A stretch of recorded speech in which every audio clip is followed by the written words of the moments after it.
ஜெபதீபம்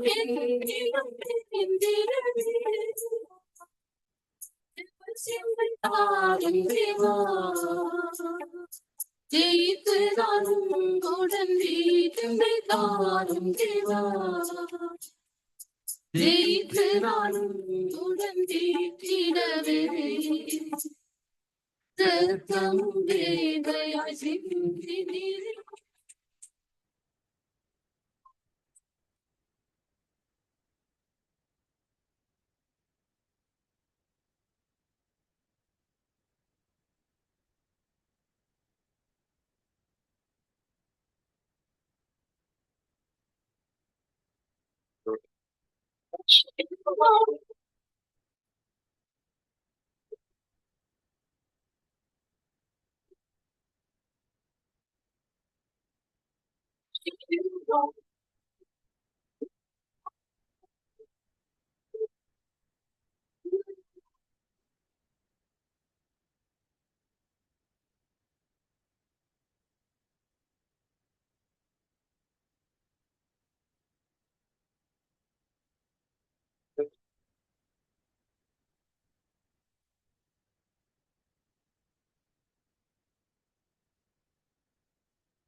நீங்கள் இணைந்திருப்பது சங்கமம் வானொலி.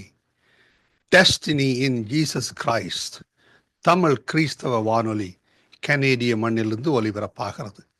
மார்க் 16:15, மத்தேயு 24:14 வசனத்தின்படி இயேசு சீசர்களை நோக்கி, நீங்கள் உலகெங்கும் போய் சர்வ சிருஷ்டிக்கும் சுவிசேஷத்தை பிரசங்கியுங்கள். ராஜ்யத்தினுடைய இந்த சுவிசேஷம் பூலோகம் எங்குமுள்ள சகல யாதிகளுக்கும் சாட்சியாக பிரசங்கப்படும். அப்பொழுது முடிவு வரும் என்ற வசனத்தின்படி ஆத்துமாக்களை பரலோகத்தில் சங்கமிக்கும் வானொலி சங்கமம். சங்கமம் சங்கமம்.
அந்த வந்தானே.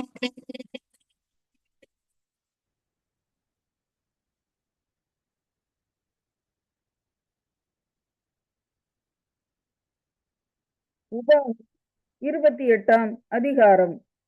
இன்று நான் உனக்கு விதிக்கிற உன் தேவனாகிய கர்த்தருடைய கட்டளைகளின்படியெல்லாம் செய்ய நீ கவனமாய் இருக்கும்படிக்கு அவர் சத்தத்திற்கு உண்மையாய் செவி கொடுப்பாயானால் உன் தேவனாகிய கர்த்தர் பூமியில் உள்ள சகல ஜாதிகளிலும் உன்னை மேன்மையாக வைப்பார்.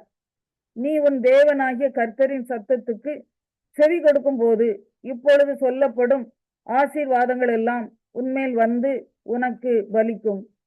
நீ பட்டணத்திலும் ஆசீர்வதிக்கப்பட்டிருப்பாய், வெளியிலும் ஆசீர்வதிக்கப்பட்டிருப்பாய். உன் கற்பத்தின் கனியும் உன் நிலத்தின் கனியும் உன் மாடுகளின் பெருக்கமும் உன் ஆடுகளின் மந்தைகளும் ஆகிய உன் மிருக ஜீவன்களின் பலனும் ஆசீர்வதிக்கப்பட்டிருக்கும். உன் கூடையும் மா பிசைகிற உன் தொட்டியும் ஆசீர்வதிக்கப்பட்டிருக்கும். நீ வருகையிலும் ஆசீர்வதிக்கப்பட்டிருப்பாய், நீ போகையிலும் ஆசீர்வதிக்கப்பட்டிருப்பாய். உனக்கு விரோதமாய் எழும்பும் உன் சத்துருக்களை கர்த்தர் உனக்கு முன்பாக முறிய அடிக்கப்படும்படி ஒப்பு கொடுப்பார். ஒரு வழியாய் உனக்கு எதிராக புறப்பட்டு வருவார்கள், 7 வழியாய் உனக்கு முன்பாக ஓடி போவார்கள். கர்த்தர் உன் களஞ்சியங்களிலும் நீ கையிடும் எல்லா வேலையிலும் உனக்கு ஆசீர்வாதம் கட்டளையிடுவார். உன் தேவனாகிய கர்த்தர் உனக்கு கொடுக்கும் தேசத்திலே உன்னை ஆசீர்வதிப்பார். நீ உன் தேவனாகிய கர்த்தரின் கட்டளைகளை கைக்கொண்டு அவர் வழிகளில் நடக்கும்போது கர்த்தர் உனக்கு ஆணையிட்டபடியே உன்னை தமக்கு பரிசுத்த ஜனமாக நிலைப்படுத்துவார். அப்பொழுது கர்த்தருடைய நாமம் உனக்கு தரிக்கப்பட்டது என்று பூமியின் ஜனங்களெல்லாம் கண்டு உனக்கு பயப்படுவார்கள். உனக்கு கொடுப்பேன் என்று கர்த்தர் உன் பிதாக்களுக்கு ஆணையிட்ட தேசத்தில் கர்த்தர் உன் கற்பத்தின் கனியிலும் உன் மிருக ஜீவன்களின் பலனிலும் உன் நிலத்தின் கனியிலும் உனக்கு பரிபூரண நன்மை உண்டாக கட்டளையிடுவார். ஏற்ற காலத்தில் உன் தேசத்திலே மழை பெய்யவும் நீ கையிட்டு செய்யும் வேலைகளை எல்லாம் ஆசீர்வதிக்கவும் கர்த்தர் உனக்கு தமது நல்ல பொக்கிஷ சாலையாகிய வானத்தை திறப்பார். நீ அநேகம் ஜாதிகளுக்கு கடன் கொடுப்பாய், நீயோ கடன் வாங்காதிருப்பாய். இன்று நான் உங்களுக்கு விதிக்கிற வார்த்தைகள் யாவையும் விட்டு விலகி வேறே தேவர்களை சேவிக்கும்படி நீ வலதுபுறம் இடதுபுறம் சாயாமல் இன்று நான் உனக்கு விதிக்கிற உன் தேவனாகிய கர்த்தரின் கட்டளைகளை கைக்கொள்ளவும் அவைகளின்படி நடக்கவும் அவைகளுக்கு செவி கொடுத்து வந்தால் கர்த்தர் உன்னை வாலாக்காமல் தலையாக்குவார், நீ கீழாகாமல் மேலாவாய். இன்று நான் உனக்கு விதிக்கிற உன் தேவனாகிய கர்த்தருடைய எல்லா கற்பனைகளின்படியும் கட்டளைகளின்படியும் நடக்க கவனமாய் இருக்கிறதற்கு அவர் சத்தத்திற்கு செவிகொடாதே போவாயாகில் இப்பொழுது சொல்லப்படும் சாபங்களெல்லாம் உன்மேல் வந்து உனக்கு பலிக்கும். நீ பட்டணத்திலும் சபிக்கப்பட்டு இருப்பாய், வெளியிலும் சபிக்கப்பட்டு இருப்பாய். உன் கூடையும் மா பிசைகிற உன் தொட்டியும் சபிக்கப்பட்டு இருக்கும். உன் கற்பத்தின் கனியும் உன் நிலத்தின் கனியும் உன் மாடுகளின் பெருக்கமும் உன் ஆடுகளின் மந்தைகளும் சபிக்கப்பட்டு இருக்கும். நீ வருகையிலும் சபிக்கப்பட்டு இருப்பாய், நீ போகையிலும் சபிக்கப்பட்டு இருப்பாய். என்னை விட்டு விலகி நீ செய்து வருகிற உன் துர்க்கிரிகைகளின் நிமித்தம் சீக்கிரத்தில் கெட்டுப்போய் அழி மட்டும் நீ கையிட்டு செய்கிறதெல்லாவற்றிலும் கர்த்தர் உனக்கு சாபத்தையும் சஞ்சலத்தையும் கேட்டையும் வரப்பண்ணுவார். நீ சுதந்தரிக்கும் தேசத்தில் கர்த்தர் உன்னை நிர்மூலமாக்கும் மட்டும் கொள்ளை நோய் உன்னை பிடித்து கொள்ள பண்ணுவார். கர்த்தர் உன்னை ஈழையினாலும் காய்ச்சலினாலும் உஷ்ணத்தினாலும் எரிபந்தத்தினாலும் வறட்சியினாலும் கருக்காயினாலும் விஷப்பனியினாலும் வாதிப்பார். நீ அழியும் மட்டும் இவைகள் உன்னை பின்தொடரும். உன் தலைக்கு மேலுள்ள வானம் வெண்கலமும் உனக்கு கீழுள்ள பூமி இரும்புமாய் இருக்கும். உன் தேசத்து மழையை கர்த்தர் புழுதியும் மண்ணுமாக பெய்ய பண்ணுவார். நீ அழியும் மட்டும் அப்படியே வானத்திலிருந்து உன்மேல் இறங்கி வரும். உன் சத்துருக்களுக்கு முன்பாக நீ முறிய அடிக்கப்படும்படி கர்த்தர் செய்வார். ஒரு வழியாய் அவர்களுக்கு எதிராக புறப்படுவாய், 7 வழியாய் அவர்களுக்கு முன்பாக ஓடி போவாய். நீ பூமியில் உள்ள எல்லா ராஜ்யங்களிலும் சிதறுண்டு போவாய். உன் பிணம் ஆகாயத்து பறவைகளுக்கும் பூமியின் மிருகங்களுக்கும் இரையாகும். அவைகளை விரட்டுவார் இல்லாதிருப்பார்கள். நீ குணமாகாதபடி கர்த்தர் உன்னை எகிப்தின் எரிபந்தமான பருக்களினாலும் மூல வியாதியினாலும் சொறியினாலும் சிறங்கினாலும் வாதிப்பார். கர்த்தர் உன்னை புத்தி மயக்கத்தினாலும் குருட்டாட்டத்தினாலும் மன திகைப்பினாலும் வாதிப்பார். குருடன் அந்தகாரத்திலே தடவி திரிகிறது போல நீ பட்ட பகலிலே தடவி கொண்டு திரிவாய். உன் வழிகளில் ஒன்றும் உனக்கு வாய்க்காதே போம். உதவி செய்வார் இல்லாமல் நீ எந்நாளும் ஒடுக்கப்படுகிறவனும் பறி கொடுக்கிறவனுமாய் இருப்பாய். பெண்ணை உனக்கு நியமிப்பாய், வேறொருவன் அவளுடன் சயனிப்பான். வீட்டை கட்டுவாய், அதிலே குடியிருக்க மாட்டாய். திராட்சை தோட்டத்தை நாட்டுவாய், அதன் பலனை அனுபவிக்க மாட்டாய். உன் மாடுகள் உன் கண்களுக்கு முன்பாக அடிக்கப்படும், நீ அதில் ஒன்றும் புசிப்பதில்லை. உன் கழுதை உனக்கு முன்பாக கொள்ளையிட்டு கொண்டு போகப்பட்டு உனக்கு திரும்ப அகப்படாமற் போம். உன் ஆடுகள் உன் சத்துருக்களுக்கு கொடுக்கப்படும். விடுவிப்பார் ஒருவரும் உனக்கு இல்லாதிருப்பார்கள். உன் குமாரரும் உன் குமாரத்திகளும் அந்நிய ஜனங்களுக்கு ஒப்பு கொடுக்கப்படுவார்கள். அவர்களை காண உன் கண்கள் நாடோறும் பார்த்து பார்த்து பூத்து போம். உன் கையில் பலனில்லாதிருக்கும். உன் நிலத்தின் கனியையும் உன் பிரயாசத்தின் எல்லா பலனையும் நீ அறியாத ஜனங்கள் புசிப்பார்கள். நீ சகல நாளும் ஒடுக்கப்பட்டும் நொறுக்கப்பட்டும் இருப்பாய். உன் கண்கள் காணும் காரியங்களினாலே மதிமயங்கி போவாய். உன் உள்ளங்கால் தொடங்கி உன் உச்சந்தலை மட்டும் குணமாகாதபடிக்கு கர்த்தர் உன்னை முழங்கால்களிலும் தொடைகளிலும் கொடிய எரிபந்த பருக்களினாலே வாதிப்பார். கர்த்தர் உன்னையும் உனக்காக நீ ஏற்படுத்தி கொண்ட ராஜாவையும் நீயும் உன் பிதாக்களும் அறியாத ஜாதிகளிடத்துக்கு போக பண்ணுவார். அங்கே நீ மரமும் கல்லுமான அந்நிய தேவர்களை சேவிப்பாய். கர்த்தர் உன்னை கொண்டு போய் விடும் எல்லா ஜனங்களுக்குள்ளும் பிரமிப்பும் பழமொழியும் பரியாச சொல்லுமாவாய். மிகுந்த விதையை வயலுக்கு கொண்டு போவாய். கொஞ்சம் அறுப்பாய். வெட்டுக்கிளி அதை பட்சித்து போடும். திராட்சை தோட்டங்களை நாட்டி பயிரிடுவாய். ஆனாலும் நீ திராட்சை ரசம் குடிப்பதும் இல்லை, திராட்சை பழங்களை சேர்ப்பதும் இல்லை. பூச்சி அதை தின்று போடும். ஒலிவ மரங்கள் உன் எல்லைகளிலெங்கும் இருக்கும். ஆனாலும் அதன் எண்ணெயை நீ பூசிக்கொள்வதில்லை. உன் ஒலிவ மரத்தின் பிஞ்சுகள் உதிர்ந்து போம். நீ குமாரரையும் குமாரத்திகளையும் பெறுவாய். ஆனாலும் அவர்கள் உன்னோட கூட இரார்கள். அவர்கள் சிறைப்பட்டு போவார்கள். உன் மரங்கள் எல்லாவற்றையும் உன் நிலத்தின் கனிகளையும் விட்டில் பட்சித்து போடும்.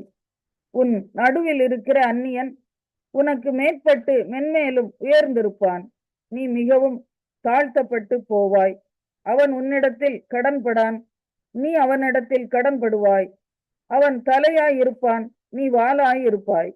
உன் தேவனாகிய கர்த்தர் உனக்கு விதித்த அவருடைய கற்பனைகளையும் கட்டளைகளையும் கை கொள்ளும்படி நீ அவர் சத்தத்திற்கு செவிகொடாதபடியினால் இந்த சாபங்கள் எல்லாம் உன்மேல் வந்து நீ அழியும் மட்டும் உன்னை தொடர்ந்து பிடித்து உன்னிலும் உன் சந்ததியிலும் என்றைக்கும் அடையாளமாகவும் அற்புதமாகவும் இருக்கும்.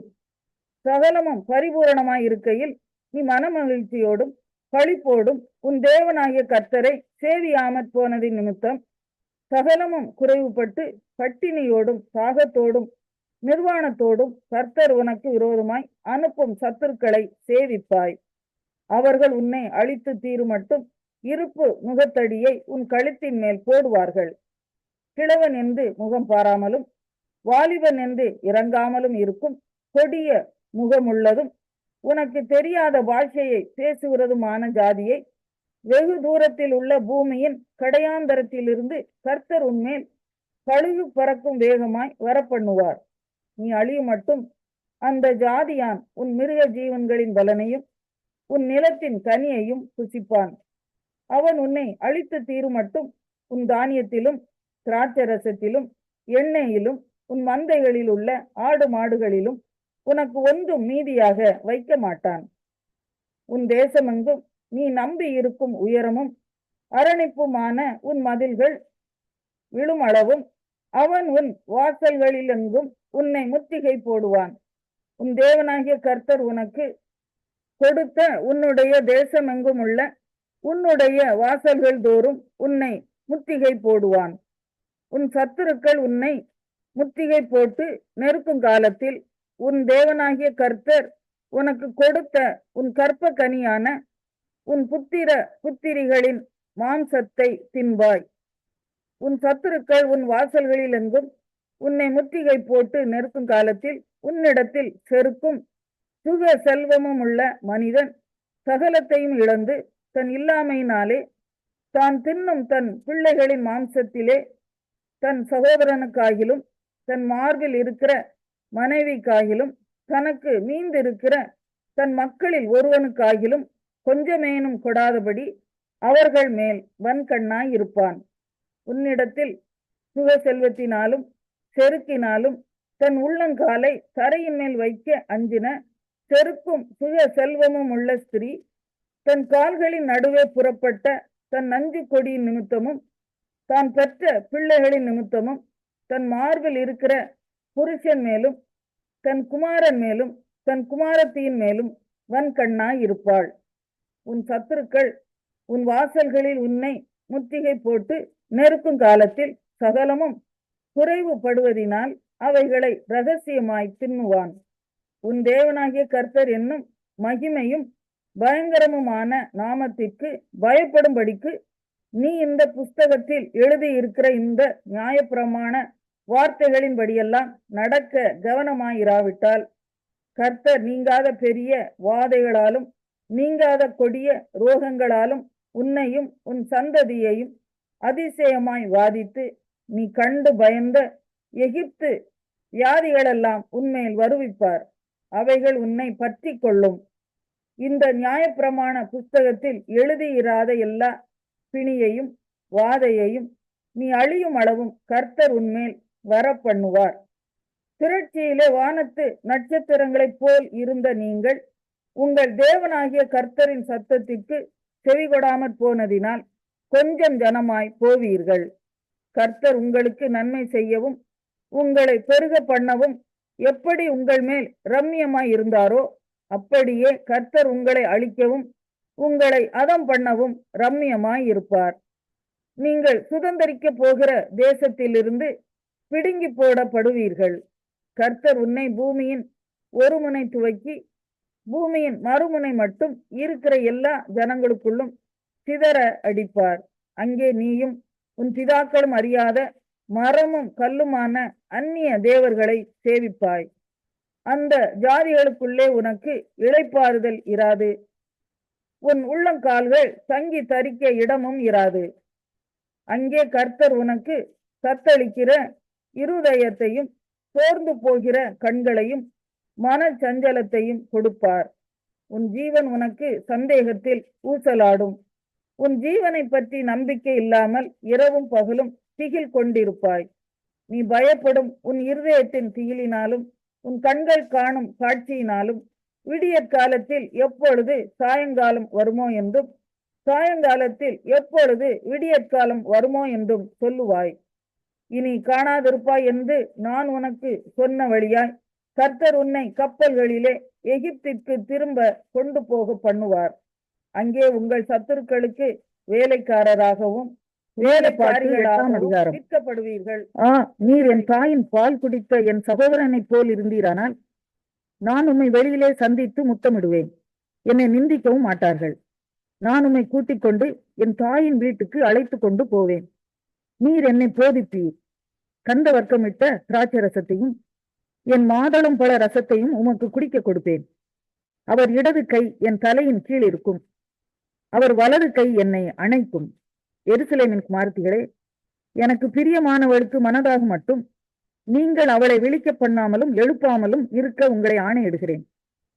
தன் நேசர் மேல் சார்ந்து கொண்டு வனாந்தரத்திலிருந்து வருகிற இவள் யார்?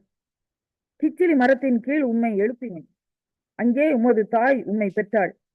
அங்கே உம்மை பெற்றவள் வேதனைப்பட்டு உம்மை பெற்றாள்.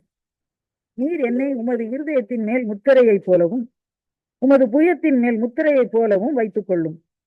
நேச மரணத்தை போல் வலிது, நேச வைராக்கியம் பாதாளத்தை போல் கொடிதாய் இருக்கிறது. அதன் தழல் அக்கினி தழலும் அதன் ஜுவாலை கடும் ஜுவாலையுமாய் இருக்கிறது. திரளான தண்ணீர்கள் நேசத்தை அவிக்க மாட்டாது, வெள்ளங்களும் அதை தணிக்க மாட்டாது. ஒருவன் தன் வீட்டில் உள்ள ஆஸ்திகளை எல்லாம் நேசத்துக்காக கொடுத்தாலும் அது முற்றிலும் அசட்டை பண்ணப்படும். நமக்கு ஒரு சிறிய சகோதரி உண்டு, அவளுக்கு ஸ்தனங்கள் இல்லை. நம்முடைய சகோதரியை கேட்கும் நாளில் அவளுக்காக நாம் என்ன செய்வோம்? அவள் ஒரு மதிலானால் அதன் மேல் வெள்ளிக்கோட்டையை கட்டுவோம். அவள் கதவானால் கேதுரு பலகைகளை அதற்கு இணைப்போம். நான் மதில்தான், என் ஸ்தனங்கள் கோபுரங்கள். அவருடைய கண்களில் கடாட்சம் பெறலானேன். வாகால் ஆமோனிலே சாலமோனுக்கு ஒரு திராட்சை தோட்டம் உண்டாயிருந்தது. அந்த தோட்டத்தை காவலாளிகள் வசத்திலே அதன் பலனுக்காக ஒவ்வொருவன் 1000 வெள்ளிக்காசு கொண்டு வரும்படி விட்டார். என் திராட்சை தோட்டம் எனக்கு முன்பாக இருக்கிறது. சாலமோனே, உமக்கு அந்த 1000ம் அதன் கனியை காக்கிறவர்களுக்கு 200ம் சேரும். தோட்டங்களில் வாசம் பண்ணுகிறவளே, தோழர் உன் சத்தத்தை கேட்கிறார்கள், நானும் அதை கேட்கட்டும். என் நேசரே, தீவிரியும் கந்த வர்க்கங்களின் மலைகள் மேலுள்ள வெளிமானுக்கும் மறைகள். அப்போஸ்தலர் 25ஆம் அதிகாரம். பெஸ்து என்பவன் நாட்டிற்கு அதிபதியாக வந்து 3 நாளான பின்பு செசரியாவிலிருந்து எருசலேமுக்கு போனான். அப்பொழுது பிரதான ஆசாரியனும் யூதரில் முதன்மையானவர்களும் அவனிடத்தில் வந்து பவுலுக்கு விரோதமாக பிராது பண்ணி அவனை வழியிலே கொன்று போடும்படி கற்பனையான யோசனை உள்ளவர்களாய் தங்கள் மேல் தயவு செய்து அவனை எருசலேமுக்கு அழைப்பிக்க வேண்டும் என்று வேண்டிக் கொண்டார்கள். அதற்கு பெஸ்து பிரதியுத்தரமாக, பவுலை செசரியாவிலே காவல் பண்ணி இருக்கிறதே, நானும் சீக்கிரமாக அங்கே போகிறேன். ஆகையால் உங்களில் திறமுள்ளவர்கள் கூட வந்து அந்த மனுஷனிடத்தில் குற்றம் ஏதாகிலும் உண்டானால் அந்த குற்றத்தை அவன் மேல் சாட்டட்டும் என்றான்.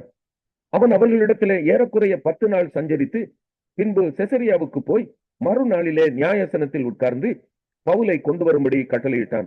அவன் வந்தபோது எருசலேமிலிருந்து வந்த யூதர்கள் அவனை சூழ்ந்து நின்று தங்களால் ரூபிக்க கூடாத அநேக கொடிய குற்றங்களை அவன் மேல் சாட்டினார்கள். அதற்கு அவன் உத்தரவாக, நான் யூதருடைய வேத பிரமாணத்துக்காகிலும் தேவாலயத்துக்காகிலும் ராயருக்காகிலும் விரோதமாக ஒரு குற்றமும் செய்யவில்லை என்று சொன்னான். அப்பொழுது பெஸ்து யூதருக்கு தயவு செய்ய மனதாய் பவுலை நோக்கி, நீ எருசலேமுக்கு போய் அவ்விடத்தில் இந்த காரியங்களை குறித்து எனக்கு முன்பாக நியாயம் விசாரிக்கப்பட உனக்கு சம்மதியா என்றான். அதற்கு பவுல், நான் ராயருடைய நியாயாசனத்திற்கு முன்பாக நிற்கிறேன். அதற்கு முன்பாக நான் நியாயம் விசாரிக்கப்பட வேண்டியது. யூதருக்கு நான் அநியாயம் ஒன்றும் செய்யவில்லை, அதை நீரும் நன்றாய் அறிந்திருக்கிறீர். நான் அநியாயம் செய்து மரணத்துக்கு பாத்திரமானது ஏதாகிலும் நடப்பித்தது உண்டானால் நான் சாகாதபடிக்கு மனு கேட்க மாட்டேன். இவர்கள் என்மேல் சாட்டுகிற குற்றங்கள் முற்றிலும் அபத்தமானால் அவர்களுக்கு தயவு பண்ணும் பொருட்டு ஒருவரும் என்னை அவர்களுக்கு ஒப்புக் கொடுக்கலாகாது. ராயனுக்கு அபயமிடுகிறேன் என்றான். அப்பொழுது பெஸ்து தன் ஆலோசனைக்காரருடனே ஆலோசித்து, நீ ராயருக்கு அபயமிட்டாயே, ராயரிடத்திற்கே போக கடவா என்று உத்தரவு சொன்னான். சில நாள் சென்ற பின்பு அகிரிப்பா ராஜாவும் பெர்னிக்கேயாலும் பெஸ்துவை கண்டுகொள்ளும்படி செசரியாவுக்கு வந்தார்கள். அவர்கள் அங்கே அநேக நாள் சஞ்சரித்திருக்கையில் பெஸ்து பவுலின் சங்கதியை ராஜாவுக்கு விவரித்து, பேலிக்ஸ் காவலில் வைத்து போன ஒரு மனுஷன் இருக்கிறான். நான் எருசலேமில் இருந்தபோது பிரதான ஆசாரியர்களும் யூதருடைய மூப்பர்களும் அவனை குறித்து என்னிடத்தில் பிராது பண்ணி அவனுக்கு விரோதமாக தீர்ப்பு செய்ய வேண்டும் என்று கேட்டுக்கொண்டார்கள். அவர்களுக்கு நான் பிரதியுத்தரமாக, குற்றம் சாட்டப்பட்ட மனுஷன் குற்றம் சாட்டினவர்களுக்கு முகமுகமாய் நின்று சாட்டின குற்றத்திற்கு தனக்காக எதிர் உத்தரவு சொல்ல அவனுக்கு இடம் கிடைக்கிறதற்கு முன்னே குற்றம் சாட்டினவர்கள் பட்சமாய் அவனை மரணத்துக்கு ஒப்புக் கொடுக்கிறது ரோமருக்கு வழக்கம் அல்ல என்றேன். ஆகையால் அவர்கள் இங்கே கூடி வந்தபோது நான் எவ்வளவும் தாமதம் பண்ணாமல் மறுநாள் நியாயாசனத்தில் உட்கார்ந்து அந்த மனுஷனை கொண்டு வரும்படி கட்டளையிட்டேன். அப்பொழுது குற்றம் சாட்டினவர்கள் வந்து நின்று நான் நினைத்திருந்த குற்றங்களில் ஒன்றையும் அவன் மேல் சுமத்தாமல் தங்களுடைய மார்க்கத்தை குறித்தும் மரித்து போன இயேசு என்னும் ஒருவன் உயிரோடு இருக்கிறான் என்று பவுல் சாதித்ததை குறித்தும் சில தர்க்க விஷயங்களை அவன் பேரில் விரோதமாய் சொன்னார்கள். இப்படிப்பட்ட தர்க்க விஷயங்களை குறித்து எனக்கு சந்தேகம் இருந்தபடியினால் நீ எருசலேமுக்கு போய் அங்கே இவைகளை குறித்து நியாயம் விசாரிக்கப்பட உனக்கு சம்மதியா என்று கேட்டேன். அதற்கு பவுல் தான் ராயருக்கு முன்பாக நியாயம் விசாரிக்கப்படும்படிக்கு நிறுத்தி வைக்கப்பட வேண்டும் என்று அபயமிட்ட போது நான் அவனை ராயனிடத்திற்கு அனுப்பும் அளவும் காவல் பண்ணும்படி கட்டளையிட்டேன் என்றான். அப்பொழுது அகிரிப்பா பெஸ்துவை நோக்கி, அந்த மனுஷன் சொல்லுகிறதை நானும் கேட்க மனதாய் இருக்கிறேன் என்றான். அதற்கு அவன், நாளைக்கு நீர் கேட்கலாம் என்றான். மறுநாளிலே அகிரிப்பாவும் பெர்னிக்கேயாலும் மிகுந்த ஆடம்பரத்துடனே வந்து சேனாபதிகளோடும் பட்டணத்து பிரதான மனுஷரோடும் கூட நியாயஸ்தலத்தில் பிரவேசித்தார்கள். உடனே பெஸ்துவனுடைய கட்டளையின்படி பவுல் கொண்டு வரப்பட்டான். அப்பொழுது பெஸ்து, அகிரிப்பா ராஜாவே, எங்களோட கூட இவ்விடத்தில் வந்திருக்கிறவர்களே, நீங்கள் காண்கிற இந்த மனுஷனை குறித்து யூத ஜனங்கள் எல்லாரும் எருசலேமிலும் இவ்விடத்திலும் என்னை வருந்தி கேட்டுக்கொண்டு இவன் இனி உயிரோடு இருக்கிறது தகாததென்று சொல்லி கூக்குரலிட்டார்கள். இவன் மரணத்துக்கு பாத்திரமானது ஒன்றையும் செய்யவில்லை என்று நான் அறிந்து கொண்டதினாலும் இவன் தானே ராயனுக்கு அபயமிட்டபடியினாலும் அவரிடத்தில் இவனை அனுப்பும்படி தீர்மானம் பண்ணினேன். இவனை குறித்து ஆண்டவனுக்கு எழுதுகிறதற்கு நிச்சயப்பட்ட காரியம் ஒன்றும் எனக்கு விளங்கவில்லை. காவல் பண்ணப்பட்ட ஒருவன் செய்த குற்றங்களை எடுத்து காட்டாமல் அனுப்புகிறது புத்தியீனமான காரியம் என்று எனக்கு தோன்றுகிறபடியினாலே இவனை விசாரித்து கேட்ட பின்பு எழுதத்தக்க விசேஷம் ஏதாகிலும் எனக்கு விளங்கும்படி இவனை உங்களுக்கு முன்பாகவும் விசேஷமாய் அகிரிப்பா ராஜாவே. அப்போஸ்தலர் 26ஆம் அதிகாரம். அகிரிப்பா பவுலை நோக்கி, நீ உனக்காக பேச உனக்கு உத்தரவாகிறது என்றான். அப்பொழுது பவுல் கையை நீட்டி தனக்காக உத்தரவு சொல்ல தொடங்கினான். அகிரிப்பா ராஜாவே, யூதர்கள் என் மேல் சாட்டுகிற சகல காரியங்களை குறித்தும் நான் இன்றைக்கு உமக்கு முன்பாக உத்தரவு சொல்ல போகிறபடியினாலே என்னை பாக்கியவான் என்று எண்ணுகிறேன். விசேஷமாய் நீர் யூதருடைய சகல முறைமைகளையும் தர்க்கங்களையும் அறிந்தவரானதால் அப்படி எண்ணுகிறேன். ஆகையால் நான் சொல்வதை பொறுமையோட கேட்கும்படி உம்மை வேண்டிக் கொள்கிறேன். நான் என் சிறு வயது முதற்கொண்டு எருசலேமிலே என் ஜனத்தாருக்குள்ளே இருந்தபடியால் ஆதி முதல் நான் நடந்த நடக்கையை யூதர் எல்லாரும் அறிந்திருக்கிறார்கள்.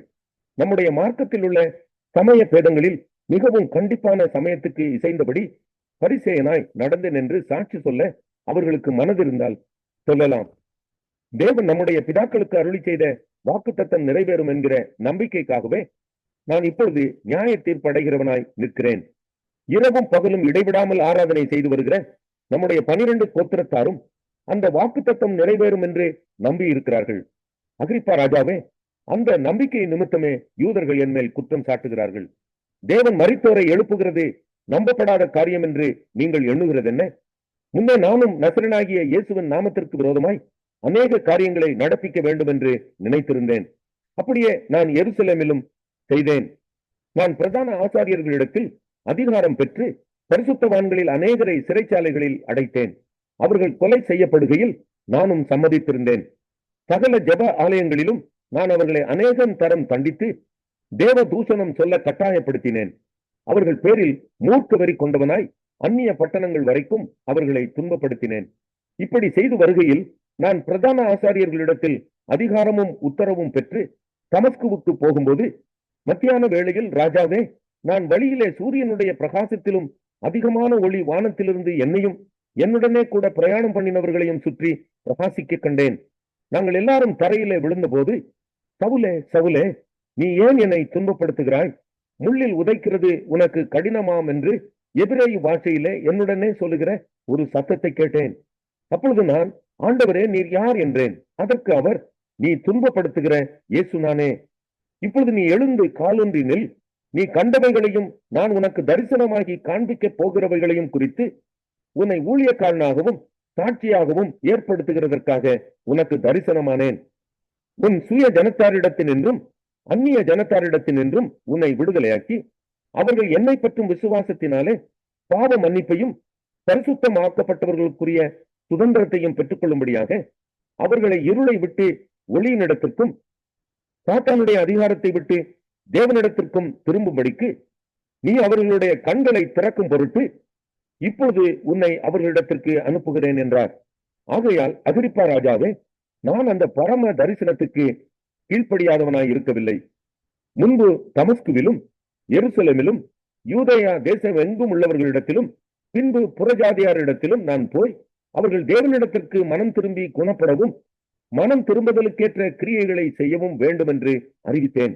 இதன் நிமித்தமே யூதர்கள் தேவாலயத்திலே என்னை பிடித்து கொலை செய்ய பிரயத்தனம் பண்ணினார்கள். ஆனாலும் தேவ அனுக்கிரகம் பெற்று நான் இந்நாள் வரைக்கும் சிறியோருக்கும் பெரியோருக்கும் சாட்சி கூறி வருகிறேன்.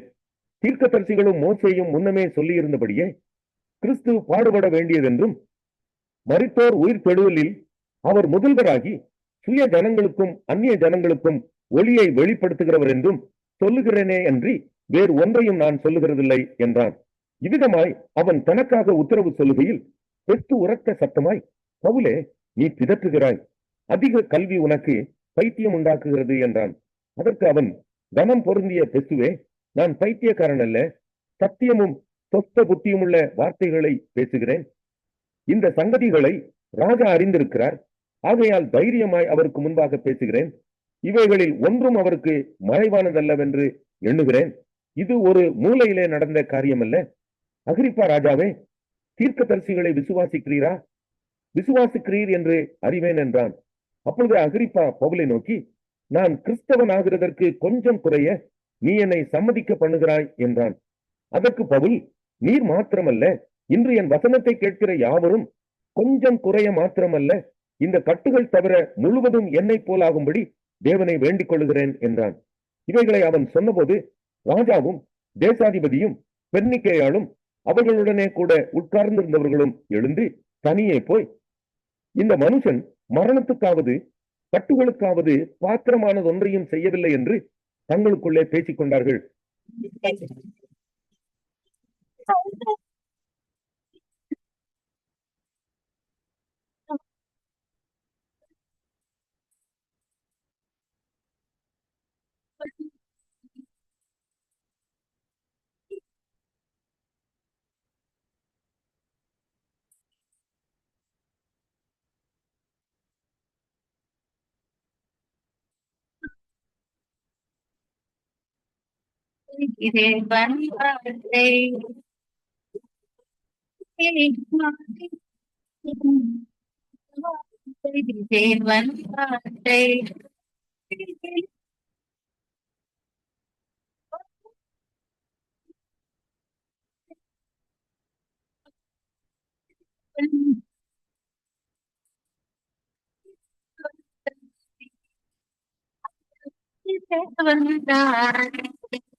அன்பான அன்பு உள்ளங்களை மீண்டுமாய் ஒரு புதிய வாக்குத்தத்தத்தோடு இந்த நாளிலும் இந்த காலை வேளையிலே நான் உங்களை சந்திப்பதில் நான் மிக்க மகிழ்ச்சி அடைகிறேன். இன்றைய நாளிலும் 9ஆம் தேதி 5வது மாதம் 2025ஆம் ஆண்டு வெள்ளிக்கிழமை காலை வேளையிலும் ஆண்டவர் நம்ம கொடுக்கிற ஒரு வார்த்தை 1 சாமுவேலின் புஸ்தகம் 1வது அதிகாரம் 17வது வசனம். கர்த்தருடைய வார்த்தையை இந்த நாட்களிலே நாங்கள் பார்ப்போமா இருந்தால் வேதம் சொல்லுகிறது, அதற்கு ஏலி, சமாதானத்துடன் போ, நீ இஸ்ரவேலின் தேவனிடத்திலே கேட்ட உன் விண்ணப்பத்தின்படி அவர் உனக்கு கட்டளை இடுவாராக என்றால் என்று சொல்லி இந்த வார்த்தை இந்த இடத்திலே நமக்கு சொல்லுகிறதை பார்க்கிறோம். அன்பு பிள்ளைகளே, இந்த வார்த்தையிலே நாங்கள் சற்று இந்த நாட்களிலே பார்ப்போமா இருந்தால் இங்கே வேதம் சொல்லுகிறது எப்படி என்றால், இந்த அன்னாள் என்று சொல்லப்படுகிற சாமுவேலுடைய தாயார் இந்த நாட்களிலே பாருங்கள், தேவனிடத்திலே தனக்கு ஒரு பிள்ளை வேண்டும் என்று சொல்லி இந்த நாட்களில் ஆண்டோடைய சமூகத்திலே இந்த நாட்களிலே இருந்து விண்ணப்பம் பண்ணுகிறதை பார்க்கிறோம். அருமையான அன்பு பிள்ளைகளே, அந்த வேளையிலே தான் ஆசாரியராகிய ஏலி அந்த இடத்திலே வந்து இந்த நாட்களிலே அவர் சொல்லுகிறார். இந்த நாட்களிலே எப்படி என்றால், நீ என்ன குடித்து விட்டு இந்த நாட்களிலே அதாவது உலர்கிறாயா என்ற விதமாக இந்த நாட்களிலே பேசுகிறதை பார்க்கிறோம். ஆனால் அதற்கு அவள் சொல்லுகிறாள், அப்படி அல்ல ஆண்டவரே, நான் மனக்லேசம் உள்ள ஸ்ரீ, நான் திராட்சரசமும் மதுபானமாவிலும் குடிக்கவில்லை, நான் கர்த்தருடைய சந்நிதியிலே என் இருதயத்தை ஊற்றிவிட்டேன் என்று சொல்லி இந்த நாட்களிலே சொல்லுகிறதை பார்க்கிறோம். அருமையான அன்பு பிள்ளைகளே, இந்த வார்த்தைகளை கேட்டதற்கு பின்பாக அவர் சொல்லுகிறார், இந்த நாட்களை நீ சமாதானத்தோடு போ, இஸ்ரவேலின் தேவனிடத்திலே கேட்ட உன் விண்ணப்பத்தின்படி அவர் உனக்கு கட்டளை இடுவாராக என்று இந்த வார்த்தை இன்றைக்கு சொல்லுகிறதை பார்க்கிறோம். அன்பு உள்ளங்களே, இன்றைக்கு ஒவ்வொரு குடும்பத்திலும் ஒவ்வொரு தனிப்பட்ட மனுஷனுக்குள்ளேயும் ஒரு மனக்கிலேசங்கள் இந்த நாட்களில் இருக்கிறதை பார்க்கிறோம். மனபாரங்கள் இந்த நாட்களில் இருக்கிறதை பார்க்கிறோம். இருதயம் உடைக்கப்பட்ட நிலையிலே அன்பு பிள்ளைகளே இந்த நாட்களில் பாருங்கள், நோயின் வேதனைகளினால், பண பிரச்சனைகளால், குடும்ப பிரச்சனைகளால், பிள்ளைகளை குறித்த கவலைகளினால் இந்த நாட்களிலே அவர்களுடைய இருதயம் அங்கே இந்த நாட்களில் உடைக்கப்பட்ட நிலையில் இந்த நாட்களிலே தேவனுடைய சமூகத்திலே இருந்து அவர்கள் விண்ணப்பம் பண்ணுகிறதை காணக்கூடியதாக இருக்கிறது. ஆனால் அதை பார்க்கிற வேளையிலே மற்றவர்களுக்கு எப்படியாக இருக்கிறது என்றால், நாங்கள் ஏதோ வெறித்துவிட்டு இந்த நாட்களில் இந்த ஜனங்கள் இப்படியாக செய்கிறார்கள் போல் இந்த நாட்களில் அவருடைய கண் பார்வைக்கு இந்த நாட்களில் தெரிகிறதை பார்க்கிறோம். ஆனால் கர்த்தருடைய பார்வைக்கு அது வேறு விதமாக இந்த நாட்களில் தெரிகிறதை பார்க்கிறோம். இங்கே அன்னாளுடைய அந்த ஜெபத்தை கேட்டு ஆண்டவர் இந்த நாட்களில் அன்னாளுக்கு ஒரு அருமையான ஒரு பெரிய ஒரு அதாவது தீர்க்கதரிசியை இந்த நாட்களை கொடுத்தார்ன்னு சொல்லி அங்கே பார்க்கிறோம். அன்பு பிள்ளைகளே, நம்முடைய வாழ்க்கையிலே கூட இப்படிப்பட்ட சூழ்நிலைக்கு நாங்கள் தள்ளப்பட்டிருந்தால், நம்முடைய தேவைகள் இந்த நாட்களில் சந்திக்கப்படாமல் இருந்தால், இந்த நாட்களில் மற்றவர்கள் நம்மை பார்த்து அவமானப்படுத்துகிற சூழ்நிலைகளே நாங்கள் இந்த நாட்களில் இருப்போமா இருந்தால், நாங்கள் செய்ய வேண்டிய காரியம் ஆண்டவருடைய சமூகத்திலே இந்த நாட்களிலே மனம் கசந்து இந்த நாட்களிலே அழ வேண்டும். ஆண்டவரிடத்திலே இந்த நாட்களிலே கேட்க வேண்டும். ஆண்டவரே, இந்த நாளில் என்னுடைய விண்ணப்பத்தை நீர் கேட்கிற தெய்வமா இருக்கிறீர் ஐயா. ஆண்டவரே, ஆபிரகாமுடைய விண்ணப்பத்தை கேட்டீர் ஐயா, இந்த அன்னாளுடைய விண்ணப்பத்தை கேட்டீரையா கர்த்தாவே. அதே போல் இந்த நாட்களில் ஆண்டவரே, உம்முடைய பழைய ஏற்பாட்டு பரிசுத்தவான்களுடைய விண்ணப்பத்தை கேட்ட தெய்வரே, இன்றைய நாட்களும் என்னுடைய விண்ணப்பத்தை கேட்ட என்னுடைய தேவைகளை சந்தியும் என்று சொல்லி இந்த நாட்களில் அவருடைய சமூகத்திலே இருந்து நாங்கள் விண்ணப்பம் பண்ணுவோமா இருந்தால், கர்த்தர் அந்த விண்ணப்பத்துக்கு பதில் கொடுக்க வல்லவராய் இருக்கிறார் என்பதைத்தான் இந்த வார்த்தை ஊடாக இன்றைக்கு நாங்கள் கற்றுக்கொள்ளக்கூடியதாக இருக்கிறது. அருமையான கர்த்தருடைய பிள்ளைகளே, வேத வார்த்தை தெளிவாக சொல்லுகிறது, சமாதானத்தோடு நீ போ, அங்கே நீ இஸ்ரவேலின் தேவனிடத்திலே கேட்ட உன் விண்ணப்பத்தின்படி அவர் உனக்கு கட்டளையிடுவார். அருமையான கர்த்தருடைய பிள்ளைகளே, யார் அந்த இஸ்ரவேலின் தேவன்? என்று நாங்கள் சற்று ஆராய்ந்து பார்ப்போமா இருந்தால், நம்மை சிருஷ்டித்தவரும் நம்மை உருவாக்கினவரும் நம்மை பேர் சொல்லி அழைத்தவருமா இருக்கிற ஆண்டவர் என்பதை இன்றைக்கு உணரக்கூடியதாக இருக்கிறது. பழைய ஏற்பாட்டில் அவரை குறித்து பார்க்கிற வேளையிலே அநேக பெயர்கள் இந்த நாட்களில் அவருக்கு கொடுக்கப்பட்டிருக்கிறதை பார்க்கிறோம். ஒவ்வொரு தேவனுடைய பரிசுத்தவான்களும் ஒவ்வொரு பெயரை வைத்து இந்த நாட்களிலே அவரை இந்த நாட்களிலே அழைத்தார்கள். ஆனால் புதிய ஏற்பாட்டிலே வருகிற வேளையிலே ஒரே பெயரிலே இந்த நாட்களில் அழைக்கப்படுகிறார். அவர்தான் ஆண்டவராகிய இயேசு கிறிஸ்து என்று சொல்லி இன்றைக்கு நாங்கள் பார்க்கிறோம். கர்த்தருடைய பிள்ளைகளே, பாருங்கள், இந்த நாட்களில் இயேசு கிறிஸ்து என்றால் மனுஷனுடைய பாவங்களை மன்னித்து இந்த நாட்களிலே அவர்களுக்கு இந்த நாட்களிலே ஒரு விடுதலை கொடுக்கிற தேவன் என்று சொல்லி அங்கே வேதத்தினுடைய அர்த்தம் இந்த நாட்களிலே சொல்லுகிறது பார்க்கக்கூடியதாக இருக்கிறது. ஜனங்களுடைய பாவங்களை மன்னிக்கும்படியாகத்தான் அவர் இயேசு கிறிஸ்து என்ற நாமத்திலே இந்த நாட்களிலே வெளிப்பட்டார். அவரிடத்திலே நாங்கள் போய் விண்ணப்பம் பண்ணுவோமா இருந்தால் இந்த நாட்களிலே நம்முடைய பாவங்கள், நம்முடைய அக்கிரமங்கள் எல்லாவற்றையும் அவர் மன்னிக்கிறது மட்டுமல்ல, அந்த நாட்களிலே நம்முடைய இருதயத்தின் தேவைகளிலே, இருதயத்திலே என்ன தேவைகள், என்ன காரியங்கள் இருக்கிறது என்பதை குறித்து இந்த நாட்களிலே அவர் இந்த நாட்களிலே அதற்கு பதிலளிக்க வல்லவராயிருக்கிறார். அதனாலே அன்பு பிள்ளைகளே, இந்த கடைசி நாட்களிலே அவர் அண்டையிலே வாருங்கள், அவரிடத்திலே விண்ணப்பம் பண்ணுங்கள். கர்த்தர் உங்களை நிறைவாக ஆசீர்வதிப்பாராக. ஆமேன், ஆமேன்.